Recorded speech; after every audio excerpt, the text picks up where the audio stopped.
قال النبی صلی اللہ علیہ وسلم انا وکافل الیتیم فی الجنۃ کہاتین او کما قال النبی صلی اللہ علیہ وسلم۔ دیکھو میرے بھائیو، حالات تو ہمارے سامنے ہیں، بڑا نازک دور ہے۔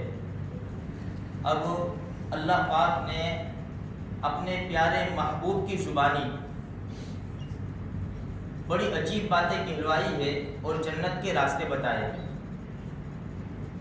جو حدیث میں نے آپ کے سامنے پڑھی، اس میں دونوں جہاں کے سردار امام الانبیاء محبوب کبریا رسالت معاد صلی اللہ علیہ وسلم فرماتے ہیں کہ میں، ہمارے نبی فرماتے ہیں، میں اور یتیم کی پرورش کرنے والا، ہمارے نبی کی زبان، میں اور یتیم کی پرورش کرنے والا جنت میں اس طرح ہوں گے۔ ہمارے نبی نے دو انگلیوں کی طرف اشارہ کر کے بتایا، ایک شہادت کی انگلی اور اس کے پڑوس میں بڑی انگلی ساتھ میں۔ جس طرح یہ ساتھ میں ہے، اس طرح میں اور یتیم کی کفالت اور پرورش کرنے والا جنت میں اس طرح ساتھ میں ہوں گے۔ ایک حدیث میں فرمایا، جس نے یتیم کے اوپر صرف شفقت اور مہربانی کے ساتھ ہاتھ رکھا، اس کے سر کے اوپر صرف ہاتھ رکھا، اس کے ہاتھ کے نیچے جتنے بال آئیں گے اتنی نیکیاں اس کو مل جائے گی۔ یتیموں کا، بیواؤں کا بہت، ان کی پرورش اور تربیت کرنا، ان کے گھروں کے چولہے جلانا بہت بڑا درجہ رکھتا ہے میرے بھائیوں۔ ایک دوسرے کی مدد کرنا اسلام میں یہ بہت بڑا درجہ ہے، اور ہمارے نبی نے اس کی تاکید فرمائی ہے کہ اپنے غریب بھائی بہنوں کی مدد کرو، یتیموں کی مدد کرو۔ ارے جس گھر میں یتیم ہوتا ہے نا، اس کے تو کیا کہنے۔ اور اسی طرح یہ بات بھی ہے قرآن کریم کے چوتھے پارے میں کہ جس نے یتیم کا مال کھایا۔ یتیم کا مال کھانے کا کیا مطلب کہ بھائی کا لڑکا مر گیا، بھائی مر گیا، اب اس کا لڑکا ہے، اب پراپرٹی میں اور تجارت میں، بزنس میں سب شریک ہے۔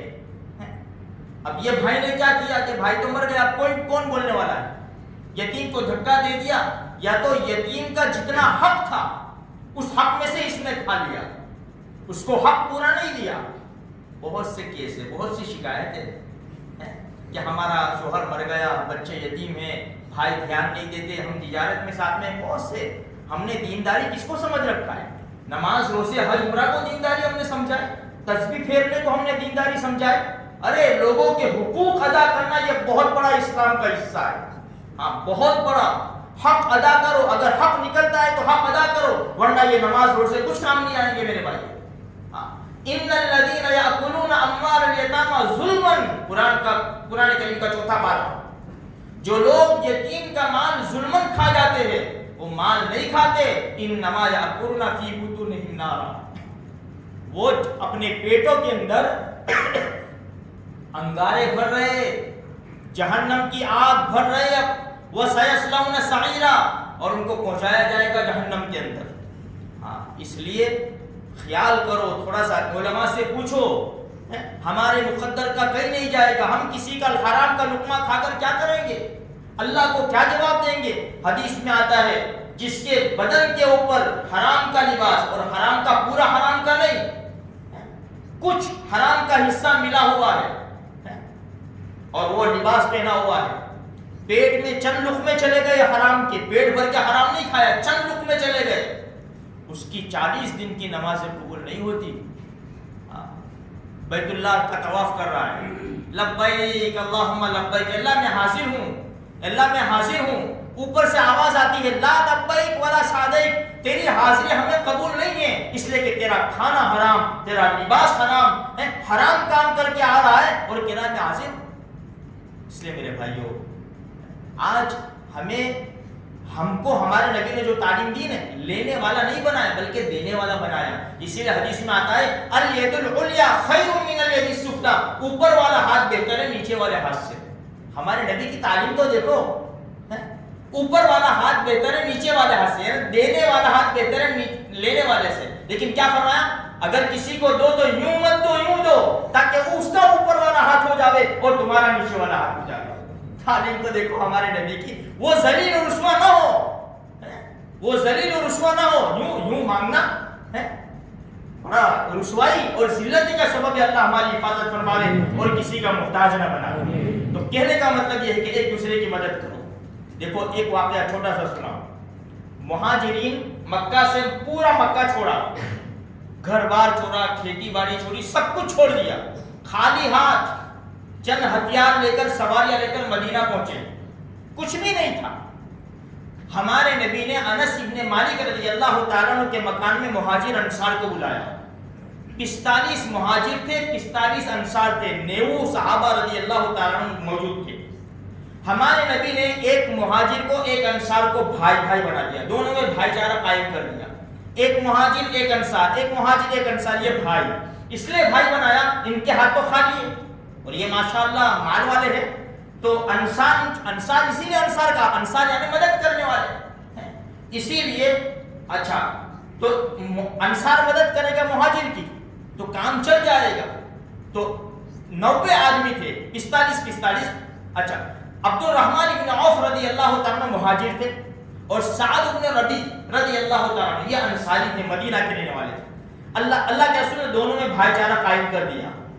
تو سعد ابن ربی نے عبد الرحمن ابن عوف رضی اللہ کا ہاتھ پکڑا کے چلو چلو میرے ساتھ چلو، میرا جتنا بھی مال ہے نا سب نظر آ رہا ہے نا، یہ گارڈن، یہ درخت، یہ پھل، جتنا بھی اس میں سے آدھا تمہارا، میری 2 بیویاں ہیں، دیکھ لو، پسند کر لو، چلو پسند کر لو، جو تمہیں پسند آئے نا اس کو میں طلاق دوں گا اور عدت کے بعد اس سے نکاح تم کر لینا۔ ہے کوئی مثال؟ عبد الرحمن ابن عوف رضی اللہ کا فرمایا نہیں میرے بھائی، اللہ تیرے اہل میں تیرے مال میں برکت دے دے، تمہارا بازار کہاں ہے، مجھے بازار کا راستہ بتا دو۔ تو فرمایا کہ ٹھیک ہے بازار کا راستہ یہ ہے۔ عبد الرحمن ابن عوف بھی لینے والے نہیں تھے، نیتیں بڑی صاف تھی، بازار کا راستہ بتایا اور پھر عبد الرحمن ابن عوف رضی اللہ تعالیٰ نے بزنس شروع کیا، بالکل حلال اور پاکیزہ طریقے سے، ہمارے نبی کے بتائے ہوئے طریقے پر۔ اتنے مالدار ہو گئے عبد الرحمن ابن عوف رضی اللہ تعالیٰ عنہ، عثمان غنی رضی اللہ تعالیٰ عنہ، جابر ابن عبداللہ، یہ کروڑ پتی لوگ تھے یہ لوگ، اتنے مالدار ہو گئے۔ خیر ہمارے نبی نے پھر انصار آئے، انصار یا رسول اللہ مہاجر بھائیوں کو لے آؤ اور ہمارے باغوں میں سے آدھا آدھا کر دو۔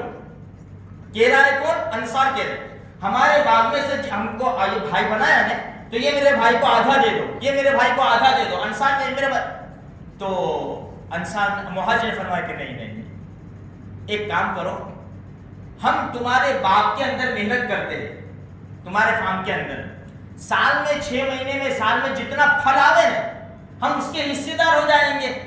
انصار نے کہا، تو مہاجر نے کہا ٹھیک ہے بہت اچھا۔ تو یہ معاملہ طے ہو گیا، مہاجر لوگ انصار کے گارڈن میں خدمت کرتے تھے اور جو پھل آتے تھے ساتھ میں آدھا آدھا ہو جاتا تھا۔ تو کہنے کا مقصد، یہ واقعہ سنانے کا مقصد یہ ہے کہ ہم آج میرے بھائیوں سب ٹوٹے ہوئے ہیں، کتنے مر گئے بچے بیچارے یتیم ہو چکے ہیں، ان کے پاس اسکول کی فیس کے پیسے نہیں ہے، مدرسے کی فیس کے پیسے نہیں ہے، کھانے کا نہیں ہے۔ اگر اللہ نے ہم کو صلاحیت دی ہے، اگر اللہ نے اس سے اپنی طاقت کے مطابق ہم تھوڑا تھوڑا پہنچائیں گے یہ غریبوں کے گھر، یتیموں کے گھر، بیواؤں کے گھر، تو انشاءاللہ بہت بڑا فائدہ ہوگا۔ وہ بھی بیچارے یعنی ذلیل ہونے سے، کسی کے سامنے یعنی مانگنے سے بچ جائیں گے۔ اگر ہم سامنے سے پہنچا دیں گے تو ان کو ضرورت نہیں پڑے گی انشاءاللہ۔ اللہ مجھے آپ کو اس کی توفیق نصیب فرمائے۔